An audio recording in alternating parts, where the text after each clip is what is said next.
में लायबिलिटी में भी फँस गए। तो दोस्तों ये एआईपीएफ जो है एक ऐसा सिस्टम जो हारे का सहारा बन के आया है। जो लोग पूरे तरीके से टूट चुके हैं, जिनके पास आज मतलब बहुत बड़ी क्राइसिस फाइनेंशियल क्राइसिस में हम बोल सकते हैं। लायबिलिटीज़ में जो लोग हैं, जिनको कोई भी उजाला दिखाई नहीं दे रहा है, आगे कोई भी रास्ता दिखाई नहीं दे रहा है दोस्तों, एआईपीएफ उनकी ज़िंदगी में एक ऐसा बेहतरीन रास्ता बन के आया है कि अगर इसको हमने आज ओपन माइंड से समझा, तो हमारी लाइफ में बहुत बड़ा परिवर्तन आने वाला है। सो अभी स्क्रीन शेयर के माध्यम से हम लेके चलेंगे आपको अपने प्लान प्रेजेंटेशन के ऊपर और आप प्लान प्रेजेंटेशन को देखिएगा पूरा बहुत ही अच्छे तरीके से तल्लीनता से देखिए और उसके साथ-साथ में अगर आपके कोई भी क्वेश्चन्स रहेंगे तो सेम लिंक पे सुबह 8 बजे हमारा जूम सेशन होता है और उसमें क्वेश्चन आंसर का ही सेशन रहता है। सो आप लिंक को अपने पास में सेव करके रखिएगा। सुबह 8 बजे आपके जो भी क्वेश्चन रहेंगे उनको हम सुबह क्लियर करेंगे। अभी केवल प्लान प्रेजेंटेशन रहेगा और शेयरिंग रहेगी। सो एआई पावर्ड फाइनेंस एक ऐसा सिस्टम जहाँ पे सारी की सारी चीजें एआई के माध्यम से चल रही है और कोई भी ह्यूमन इंटरफेरेंस नहीं है, कोई एमडी सीएमडी नहीं है और यहाँ पे जो ओनरशिप है वो 100% यहाँ से रिनाउंस कर दी गई है। इनका जो विजन है, जो मिशन है, वो यही है कि सारी की सारी चीजें जो है ना इमोशनलेस और सारे कैलकुलेशंस के आधार पे, मैथमेटिकल कैलकुलेशन के आधार पे सारी चीजें चलनी चाहिए और कोई भी ह्यूमन इंटरफेरेंस किसी भी सिस्टम के अंदर नहीं होना चाहिए इसके अंदर।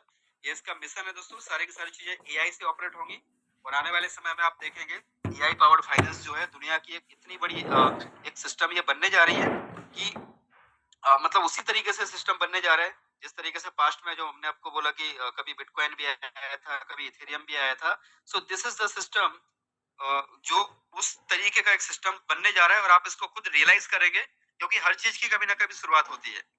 कभी बिटकॉइन की भी शुरुआत हुई थी, कभी इथेरियम की भी शुरुआत हुई थी और उसके जैसे ऐसे हजारों लाखों स्कैम प्रोजेक्ट की भी शुरुआत हुई थी मार्केट में, जो हम सबका पैसा लूट के भाग चुके हैं। इसमें भी कोई दो राय नहीं है। तो हमें देखना है जो हमने अनुभव लिया है पास्ट में, उस अनुभव के आधार पे हमें देखना है कि ये सिस्टम की रियलिटी क्या है और ये वाकई में हमारे लाइफ में क्या परिवर्तन ला सकता है। सो आप इसके जो पीपीटी है, पीपीटी आपको मिल जाएगा। दोस्तों यहाँ पे जो सिस्टम काम कैसे करता है वो सारी की सारी चीजें आपको हम आगे बताएंगे। बट यहाँ पे अभी एक पूरा का पूरा एक जो ये टैक्स का प्रोजेक्ट है, जैसे कि यूनिसेफ का नाम आपने सुना होगा, आपने पैनकेक स्वैप का नाम सुना होगा, आपने 1 इंच का नाम सुना होगा। तो ये भी दोस्तों एक प्रोजेक्ट है जो कि टैक्स का प्रोजेक्ट है। इसके ऊपर बहुत सारे चीजें हैं जो आने वाली हैं। जैसे अभी स्टार्टिंग इनका फेज 1 है जहाँ पे कम्युनिटी बिल्टअप चल रहा है और कॉइन की माइनिंग हो रही है। इसके बाद में दोस्तों इसका डाओ डाओ का पूरा एक इकोसिस्टम लाइव हो रहा है। उसके बाद में बोरोइंग एंड लैंडिंग का प्रोटोकॉल आ रहा है। उसके बाद फ्यूचर ट्रेडिंग आ रही है। फिर उसके बाद में मल्टीपल यहाँ पे जो है मल्टी चेन के ऊपर इसको आप स्वैप कर पाएंगे। मल्टी चेन इसमें कनेक्टेड हो रही है, जैसे कि बाइनेंस की ब्लॉकचेन इसके साथ आ रही है, ट्रॉन की आ रही है, जितनी भी ब्लॉकचेन है, सोलाना की आएगी और जितनी भी ब्लॉकचेन है, इथेरियम की ब्लॉकचेन है, सारी ब्लॉकचेन इसके साथ में सिंक्रोनाइज हो रही है। तो ये बहुत ही बड़ा एक इकोसिस्टम बनने जा रहा है। फ्यूचर ट्रेडिंग में आपको कोई केवाईसी लगाने की जरूरत नहीं है, आधार कार्ड, पैन कार्ड आपका कुछ भी नहीं लगेगा। आप डेक्स के माध्यम से आपकी ट्रेडिंग कर पाएंगे और आने वाला पूरा का पूरा समय जो है वो दोस्तों डेक्स का है, डिसेंट्रलाइज्ड एक्सचेंजर का है। क्योंकि गवर्नमेंट जो है, जो जितने भी सेंट्रलाइज्ड एक्सचेंजर हैं उनके ऊपर तो नजर रख सकती है और जो जो उनकी लीगलिटी है उनको फॉलो करा सकती है।